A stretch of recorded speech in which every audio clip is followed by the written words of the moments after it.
Good morning, friends. Today we are going to talk about the light, reflection, and refraction. In this topic, there are two things. First of all, we have to understand what is the reflection. Reflection means what, and refraction means what. Okay, so let's talk about it. Reflection means, for example, a light incident on this surface, then it get reflected. It get reflected like this. So this is said to be a reflection. Suppose this is white light, white light, white light, and this is a incident angle, and this is a reflected angle. What happened?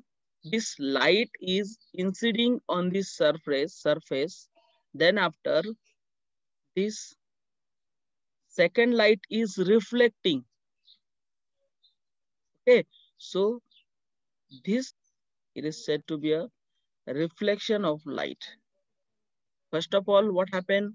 Light incident on the surface, and then after light reflect. Okay, so this nothing but the reflection of light. Okay, so this is all about the reflection. So what about the refraction? Suppose I will take one another example for the refraction. Okay, suppose this is a rare medium and this is a denser medium. It means that this is a air medium and this is a water medium. Water.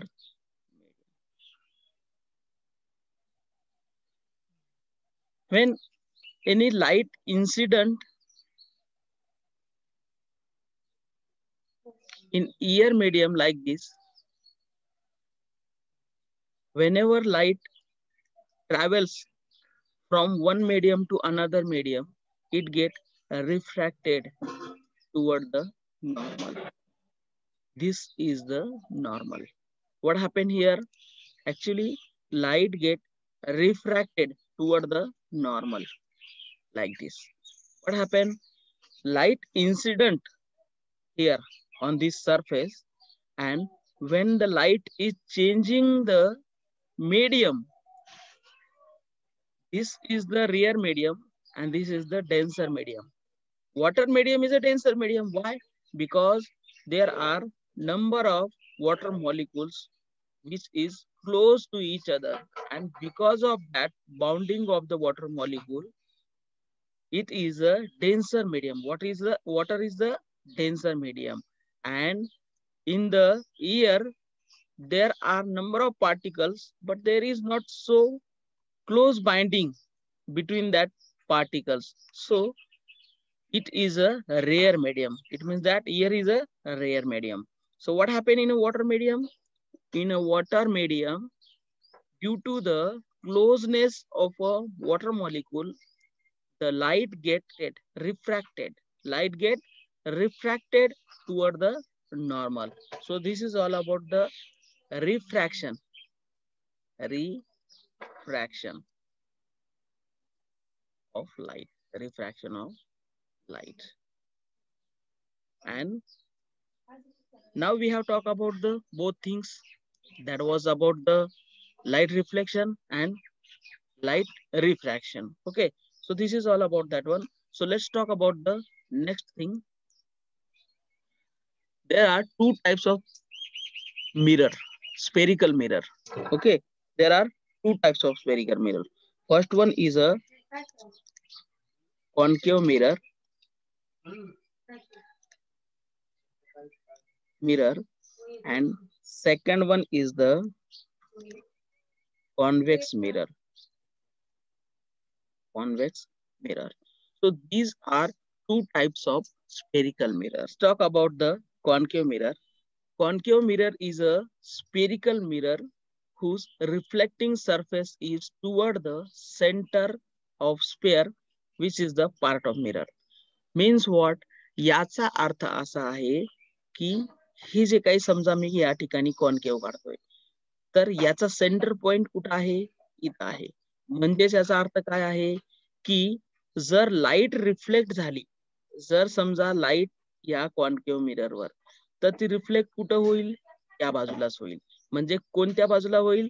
ज्या बाजूला centre असेल त्याच बाजूला त्याची light reflect होईल. अशा फिगर्सलाच काय म्हणतो आपण? अशा मिरर्सलाच काय म्हणत असतो आपण?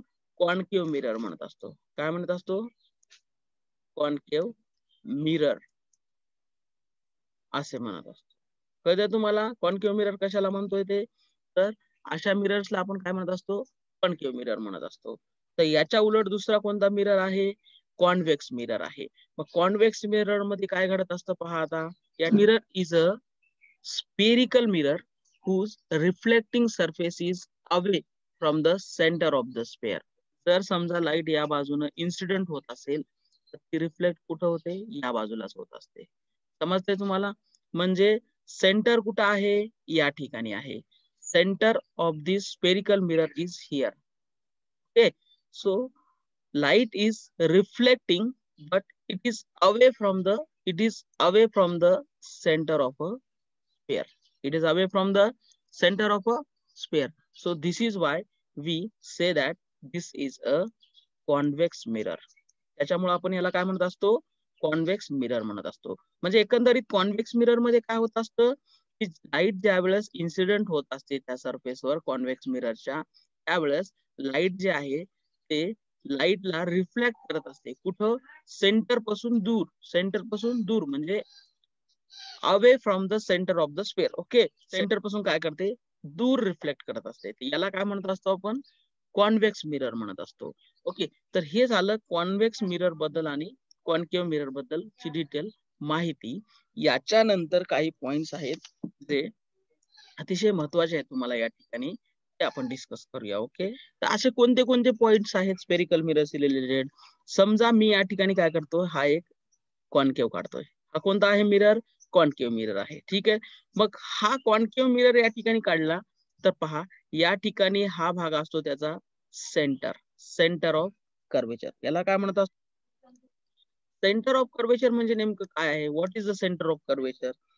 Center of curvature is the center of a sphere of which the spherical mirror forms a part. It is denoted by the letter C. आता पहा या ठिकाणी काय म्हणतोय मी की सेंटर ऑफ कर्वेचर हे कशाने डिनोट केलं जातं? C ने डिनोट केलं जातं. आणि हा काय असतो? याचा सेंटर भाग असतो या कॉन्केव्हचा. या कॉन्केव्ह मिररचा काय असतो? सेंटर भाग असतो. समजा इमॅजिनरी आपण काय केलं, याला अशा पद्धतीनं पूर्ण करून घेतला. हा स्पियर, हा जो काही स्पियर आहे तो पूर्ण करून घेतला समजा आपण अशा पद्धतीने. हा इमॅजिनरी वाढून घेतो मी बरं का, परंतु आपला जो आहे आता इथून पहा, हा इथून इथपर्यंत काय आहे? आपला कॉन्केव्ह स्पियर आहे. मी काय केलं? हा इमॅजिनरी भाग वाढून घेतला आणि याचा सेंटर पॉइंट कोणता आहे? हा आहे. तर या सेंटर पॉइंटला आपण काय म्हणतोय? Centre of curvature. Okay, centre of curvature म्हणत असतो. त्या सेंटर ऑफ कर्वेचर नंतर नेक्स्ट पॉइंट आहे आपल्यापाशी पहा. त्या नेक्स्ट पॉइंट बद्दल बोलूया. कर्वेचर म्हणजे काय आहे पहा. आता रेडियस ऑफ कर्वेचर बद्दल आपण बोलत आहोत की radius of a curvature is the radius of the sphere of which the mirror is the part. It is represent by the letter R. आता रेडियस ऑफ कर्वेचर काय असतं पहा. या ठिकाणी समजा हे कॉन्केव्ह मिरर आहे या ठिकाणी. ठीक आहे, हे आपण काय म्हणला होता? Centre of curvature. ओके, तर रेडियस ऑफ कर्वेचर काय असतं? म्हणजे इथून एवढा जो अंतर आहे, इथून एवढा जो अंतर आहे, या अंतराला काय म्हणत असतो आपण? रेडियस. Radius curvature of. कळतंय का तुम्हाला? या ठिकाणी आपण काय म्हणतो? याला रेडियस ऑफ कर्वेचर असे म्हणत असतो. ठीक आहे, हा झाला रेडियस ऑफ कर्वेचरचा पार्ट. रेडियस ऑफ कर्वेचरच्या नंतर दुसरा कोणता पॉइंट आहे या ठिकाणी पहा. बोलूया आपण लिनियर अपेरेचर बद्दल. Linear aperture is the distance between the extreme point on the spherical of the mirror. पहा या ठिकाणी की मी समजा या ठिकाणी एक कॉन्केव्ह मिरर घेतला. हा काय आहे? Concave mirror. तर या कॉन्केव्ह मिरर मध्ये इथून इथपर्यंतचा भाग, समजा मी या पॉइंटला नाव देतो एक्स आणि या पॉइंटला नाव देतो वाय, तर हा एक्स पासून वाय पर्यंतचा जो अंतर आहे त्याला आपण काय म्हणत असतो, अॅपरेचर. काय म्हणत असतो, अॅपरेचर. म्हणून या ठिकाणी आपण काय म्हणतो, याला अॅपरेचर ऑफ कर्वेचर म्हणतो. कर्वेचरचा काय झाला, हा अॅपरेचर झाला. तर हे लिनियर अॅपरेचर म्हणत असतो, याला काय म्हणत असतो, अॅपरेचर. ठीक आहे. मग या ठिकाणी पहा, हे समजा अशा पद्धतीने. ठीक आहे. इथून इथपर्यंतचा जो भाग आहे एक्स टू वाय काय आहे, हे अॅपरेचर म्हणतो आपण याला. तर यानंतर आपण नेक्स्ट पॉइंट बद्दल बोलूया. नेक्स्ट पॉइंट आहे आपल्या जवळ पोल. पोल काय आहे, तर ह्या कॉन्केव्ह मिरर मध्ये समजा हा आहे सेंटर पॉइंट आणि हा पॉइंट समजा इथं एक्स आहे आणि हा पॉइंट समजा इथं वाय आहे. तर इथून याचा जो सेंटर पॉइंट आहे एक्स आणि वाय च्या मधातला जो सेंटर पॉइंट आहे, मिड पॉइंट, त्याला आपण काय म्हणतो, पोल. पोल म्हणजे काय मित्रांनो, एक्स आणि वाय म्हणजे अॅपरेचरचा सेंटर पॉइंट. अॅपरेचरचा जो सेंटर पॉइंट येतो त्याला आपण काय म्हणत असतो, पोल असे म्हणतो. ओके. तर यानंतरचा नेक्स्ट पॉइंट आहे आपल्यासाठी प्रिन्सिपल ऍक्सेस काय असतो. ऍक्सेस म्हणजे काय आहे की principal axis is the straight line passing through the pole and the centre of the curvature of the spherical mirror. म्हणजे काय, या ठिकाणी पहा, या ठिकाणी मी काय करतो, अशा प्रकारे इथं एक कॉन्केव्ह मिरर काढतो. हे समजा एक्स, हा पॉइंट आहे समजा वाय, हा याचा सेंटर पॉइंट आहे ज्याला आपण पोल म्हणत असतो, आणि हा एक्स आणि वाय चा सेंटर पॉइंट आहे, हा याला आपण पोल म्हणत असतो. आणि हा सेंटर पॉइंट आहे ह्या कॉन्केव्ह मिररचा. कशाचा, हा कॉन्केव्ह, हे जो कॉन्केव्ह स्पियर आहे त्याचा सेंटर पॉइंट हा आहे, याला आपण काय म्हणत असतो, centre of curvature. Centre of curvature.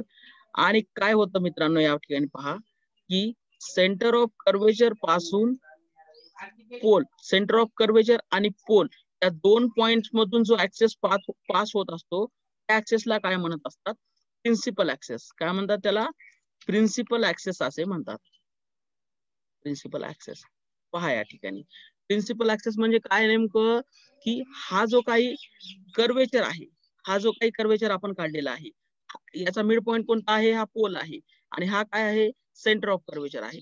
आता सेंटर ऑफ कर्वेचर आणि पोल या दोन्ही पॉइंट्स मधून पास होणारा जो ऍक्सेस आहे, जी लाईन आहे, त्याला काय म्हणत असतो आपण, प्रिन्सिपल ऍक्सेस असे म्हणत असतो. त्याला काय म्हणत असतो, प्रिन्सिपल ऍक्सेस म्हणत असतो. तर हा झाला प्रिन्सिपल ऍक्सेस बद्दलचा पॉइंट. याच्या नंतर एक घटक आहे तो महत्वाचा आहे आणखी, त्याला नॉर्मल. नॉर्मल असे म्हणतो. नॉर्मल. तर नॉर्मल म्हणजे काय आहे नेमकं, नॉर्मल म्हणजे काय पहा, the normal at any point of the spherical mirror is the straight line obtained by joining that point with the center of the mirror. पहा या ठिकाणी काय होतं की मी काय करतो, या ठिकाणी हा एक कर्वेचर करतो. समजा हा पॉइंट एक्स आहे, पॉइंट वाय आहे, हे काय आहे, स्पेरिकल मिरर या ठिकाणी काढलेला आहे मी. पहा मित्रांनो, मी या ठिकाणी काय काढलाय, स्पेरिकल मिरर काढलेला आहे. स्पेरिकल मिरर काढलाय. हा काय आहे, समजा आता एक सेंटर ऑफ कर्वेचर आहे, करेक्ट. इथं काय असणार आहे, पोल असणार आहे. मग या दोन्ही मधून सेंटर ऑफ कर्वेचर आणि पोल मधून पास होणारी जे ऍक्सेस आहे त्याला आपण काय म्हणतोय, प्रिन्सिपल ऍक्सेस म्हणतोय. ओके. या सर्व माहिती आपण पाहिल्या. जर समजा एक लाईन, कोणतीही एक लाईन, जर आता समजा इथून एक लाईट इथे इन्सिडेंट झाली आणि ती इन्सिडेंट झालेली लाईट जर सेंटर मधून पास होत असेल, कुठून, सेंटर ऑफ कर्वेचर मधून पास होत असेल, तर त्याला आपण काय म्हणत असतो, त्याला आपण म्हणत असतो नॉर्मल. ही जी लाईन आहे, ही लाईन जे सेंटर पासून पास होत असते ती काय असते, नॉर्मल असते. आणि ती इथं परपेंडिक्युलर असते. काय असते, नॉर्मल जे असते ते नेहमी काय असते, परपेंडिक्युलर असते. म्हणजे कितीचा अँगल बनवत असते, 90 डिग्रीचा बनवत असते. नॉर्मल कशाला म्हणतोय आपण, जर एखादी लाईट या स्पेरिकल मिरर वर इन्सिडेंट होते, फॉर एक्झाम्पल हा कोणता घेतला आपण, कॉन्केव्ह मिरर. कॉन्केव्ह मिरर, ह्या कॉन्केव्ह मिरर वर एक लाईट इन्सिडेंट होते इन्सिडेंट झाल्यानंतर त्याचं रिफ्लेक्शन जे होत आहे लाईटचं ते कुठून होत आहे, सेंटर पॉईंट पासून होत आहे. आता सेंटर पॉईंट पासून रिफ्लेक्शन होत आहे, ओके ठीक आहे, परंतु रिफ्लेक्शन झाल्यानंतर जे काही रिफ्लेक्शन आहे ते कसं आहे, सेंटर पॉईंट पासून होतंय, म्हणून आपण याला काय म्हणतो 90 डिग्री म्हणतो, आणि तो नॉर्मल पण असतो. ठीक आहे, त्यालाच आपण नॉर्मल पण म्हणता येतं. मग एकंदरीत नॉर्मलची व्याख्या काय असते, की जर समजा या ठिकाणी परत दुसरं एक मी तुम्हाला सांगतो, की सेंटर पॉईंट पासून जर एखादा, आता पहा, सेंटर पॉईंट पासून जर एखादी लाईन अशी निघत असेल इथं, तर हे काय असते 90 डिग्री कोण बनवत असते. मग हे पहा, इथून जरी सेंटर पॉईंट पासून निघाला तर हे काय असणार आहे, 90 डिग्री बनवत असते. म्हणजे ही जी लाईन आहे ती काय असते, नॉर्मल असते. आणि नॉर्मल काय करते, नेहमी नेहमी 90चा कोन बनवत असते, 90 डिग्रीचा. म्हणजेच म्हणून त्याला काय म्हणतो आपण, नॉर्मल असं म्हणत असतो, नॉर्मल असे म्हणत असतो. ठीक आहे, तर हे झालं नॉर्मल बद्दल आणि बाकी काही घटकांबद्दल. आता आणखी काही महत्वाचे पॉइंट आहेत या ठिकाणी, त्याच्याबद्दल बोलूया आपण. नेक्स्ट पॉइंट आहे आपला प्रिन्सिपल फोकस. प्रिन्सिपल फोकस म्हणजे काय आहे, आतापर्यंत आपण खूप सारे घटक पाहिले, खूप सारे पॉइंट्स पाहिले याच्याबद्दलचे. आता पहा, मी परत त्या ठिकाणी स्पेरिकल मिरर काढतो. कोणता स्पेरिकल मिरर आहे हे, कॉन्केव स्पेरिकल मिरर. तर या ठिकाणी मी काय केला, कॉन्केव स्पेरिकल मिरर काढला या ठिकाणी परत. आणि या ठिकाणी बघा, याला आपण काय म्हणू, एक्स पॉइंट म्हणू, याला परत काय म्हणू आपण, वाय पॉइंट म्हणू. हा या एक्स आणि वाय मधला सेंटर पॉइंट आहे, याला आपण पोल असे नाव देतो. आणि हा काय आहे, सेंटर ऑफ कर्वेचर सी आहे. मग या सेंटर ऑफ कर्वेचर आणि पोल मधून पास होणारा हा ऍक्सेस परत पहा, याला आपण प्रिन्सिपल ऍक्सेस म्हणलं होतं. तर या ठिकाणी आपल्याला काय पाहायचंय, प्रिन्सिपल फोकस पाहायचा आहे. प्रिन्सिपल फोकस म्हणजे काय असतो, सेंटर ऑफ कर्वेचर आणि पोल या दोन्हीच्या मध्ये सेंटर मध्ये जो भाग आहे त्याला आपण काय म्हणत असतो, प्रिन्सिपल फोकस असे म्हणतो. तर हा झाला प्रिन्सिपल फोकस. हा कोणता मिरर आहे, कॉन्केव्ह मिरर आहे, करेक्ट. मग जर या ठिकाणी अशा पद्धतीने एक लाईट इन्सिडेंट होते, याच्यावर इन्सिडेंट होते, तर इन्सिडेंट होते त्याच्यानंतर हा दुसरी लाईट काय होईल, रिफ्लेक्ट होईल. कुठून होईल, पॉइंट पासून होईल. म्हणजे प्रिन्सिपल फोकस पासून रिफ्लेक्ट होत असते. लाईट जेव्हा रिफ्लेक्ट होते ना, ती प्रत्येक लाईट काय होते, प्रिन्सिपल फोकस मधून रिफ्लेक्ट होत असते. म्हणजे लाईट इन्सिडेंट झाली याच्यावर, इथं कुठेतरी सोर्स ऑफ लाईट आहे, समजा इथं सोर्स ऑफ लाईट आहे, इथून लाईट येते, इन्सिडेंट झाली, प्रिन्सिपल फोकस मधून निघाला. परत काय होतं, इथं इन्सिडेंट झाला आणि परत हा कुठून जाईल, प्रिन्सिपल फोकस मधूनच निघेल. परत दुसरी एक लाईट समजा इथं इन्सिडेंट झाली, हे बघा, इन्सिडेंट तुम्ही असं दाखवत असता, इन्सिडेंट झाली आणि रिफ्लेक्ट कुठं झाली, पॉइंटहून, म्हणजेच कुठून, प्रिन्सिपल फोकस मधून रिफ्लेक्ट झाली. इथून पण पहा अशा पद्धतीनं, समजा इथं इन्सिडेंट झाली लाईट, इथं काय होईल, हे बघा, म्हणजे हे इथं रिफ्लेक्ट झाली. परत पहा, या ठिकाणी ही लाईन या पद्धतीनं इथं इन्सिडेंट झालं आणि रिफ्लेक्ट होईल कुठून, या प्रिन्सिपल फोकस मधून. म्हणजे एकंदरीत काय होतंय, कॉन्व्हर्ज होत आहे. कुठं कॉन्व्हर्ज होत आहेत, फोकसवर, फोकस पॉइंटवर कॉन्व्हर्ज होत, म्हणजे प्रिन्सिपल फोकसवर सर्व पॉइंट येऊन कॉन्व्हर्ज होत आहेत एका ठिकाणी. तर म्हणून या कॉन्केव्ह मिररला काय म्हणत असतात, त्याला कॉन्व्हर्जिंग मिरर म्हणत असतात. परंतु हे झालं कॉन्केव्ह मिरर बद्दल. आता मला सांगा, कॉन्व्हेक्स मिरर मध्ये असं असतं का बरं. कॉन्व्हेक्स मिरर बद्दल बोलूया आपण. पहा, मी या ठिकाणी हा भाग कट करतो. तर आता काय करूया आपण, कॉन्व्हेक्स मिरर. कॉन्व्हेक्स मिरर, मी कॉन्व्हेक्स मिरर काढतो या ठिकाणी. प्रिन्सिपल फोकस इथं आहे समजा. ही मिरर कोणता आहे, कॉन्व्हेक्स मिरर. लाईट इन्सिडेंट झाली, रिफ्लेक्ट इकडे होते, परंतु रिफ्लेक्ट झालेल्या लाईटला काय करतो आपण, इकडे एक्सटेंड करून घेत असतो आणि इकडे असं दाखवत असतो स्ट्रेट मध्ये. हे काय झालं, लाईट इन्सिडेंट झाली, रिफ्लेक्ट झाली, परत याला काय करत असतो आपण, इकडे एक्सटेंड करून घेत असतो. करेक्ट आहे. मग या ठिकाणी पहा, परत इथे इन्सिडेंट झाली, रिफ्लेक्ट झालं, इन्सिडेंटचा सिम्बॉल हे दाखवा आणि हे रिफ्लेक्शनचा सिम्बॉल दाखवा. रिफ्लेक्ट झालेल्या लाईटला काय करतो आपण, इकडं वाढवून घेतात, एक्सटेंड करत असतो. परत पहा, म्हणजे डायव्हर्ज होते ना, इकडं काय होतं एकंदरीत, लाईटला काय करतो, हा डायव्हर्ज करतो, इकडं डायव्हर्ज होतोय, परत आपण काय करतो, डायव्हर्ज झालेल्या लाईटला काय करतो, इकडे एक्सटेंड करून फोकस पॉईंट पासून दाखवतोय, कुठं, प्रिन्सिपल फोकस मधून दाखवतोय इकडं. परत पहा, या ठिकाणी काय झालं, लाईट हे डायव्हर्ज झाले बघा इकडं. या पद्धतीने काय होतात, डायव्हर्ज होतात. कॉन्व्हेक्स मिरर मध्ये काय होतं एकंदरीत, की डायव्हर्जन होतंय, म्हणजे डायव्हर्जन होते ना या ठिकाणी. म्हणून आपण याला काय म्हणत असतो, कॉन्व्हेक्स मिररला काय म्हणत असतो, डायव्हर्जिंग मिरर. डायव्हर्जिंग मिरर असे म्हणतो. का म्हणत असतो याला डायव्हर्जिंग मिरर, कारण हे काय करत असतं, डायव्हर्ज करत असतं. आणि डायव्हर्ज झालेल्या लाईनला आपण काय करतो, तिकडे एक्सटेंड करतो आणि फोकल, प्रिन्सिपल फोकस मधून दाखवत असतो, प्रिन्सिपल फोकस मध्ये पास झालेला दाखवतो. ठीक आहे. मग हे झालं याच्याबद्दलची बेसिक माहिती, पूर्ण माहिती मिळालेली आहे तुम्हाला. कॉन्व्हेक्स मिरर काय असतात, कॉन्केव्ह मिरर काय असतात, याच्याबद्दल आपण बोललो. मग कॉन्व्हेक्स मिरर मध्ये आणखी काही गोष्टी आहेत बोलायच्या, की the focus is behind the mirror. आता कॉन्व्हेक्स मिरर मध्ये फोकस कुठं असतं? फोकस कुठं असतं की बिहाइंड द मिरर असतं. सगळ्यात महत्वाची गोष्ट पहा की कॉन्व्हेक्स मिरर मध्ये फोकस पॉइंट कुठं आहे तर बिहाइंड द मिरर आहे. आणि कॉन्केव्ह मिरर मध्ये फोकस पॉइंट कुठं आहे? In front of mirror. मिररच्या फ्रंटलाच आहे. मिररच्या फ्रंटला आहे. समजा हा फोकस पॉइंट आहे, हा सेंटर ऑफ कर्वेचर आहे, हा पोल आहे. ठीक आहे. तर या ठिकाणी पहा, हा कुठं आहे? फोकस कुठं आहे? समोर आहे. आणि हा कुठं आहे? मागे आहे, म्हणजे बिहाइंड आहे. आणि हा कुठं आहे? फ्रंट आहे. हे याला याच्याबद्दलचा फरक. आता याच्यानंतर आपल्याला फोकल लेंथ बद्दल थोडीशी स्टडी करायची आहे की फोकल लेंथ काय आहे नेमकं.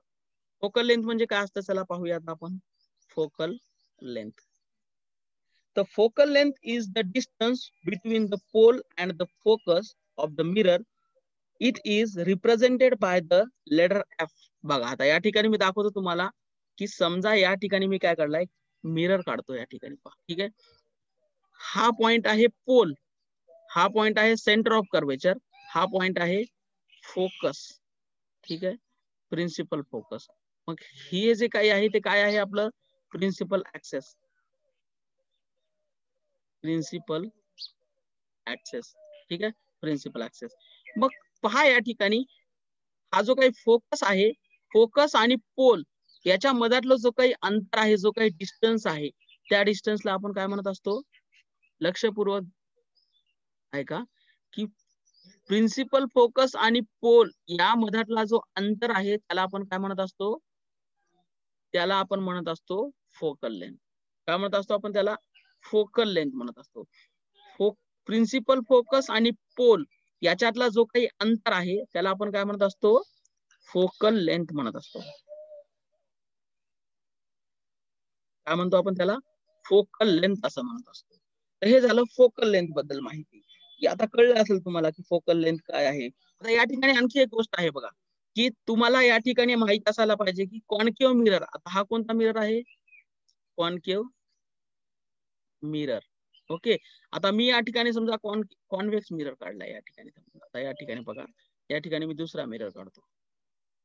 या दोन गोष्टी तुम्ही नेहमी ध्यानात ठेवा की याचा फोकस पॉइंट कुठे आहे. समजा इथं फोकस पॉइंट आहे, हा सेंटर ऑफ कर्वेचर आहे, हा पोल आहे आणि हा प्रिन्सिपल ऍक्सिस आहे. तर हे पोल आणि फोकस पॉइंटच्या मधला जो काही अंतर आहे समजा हा, तर हा काय आहे? फोकल लेंथ आहे. हे काय आहे?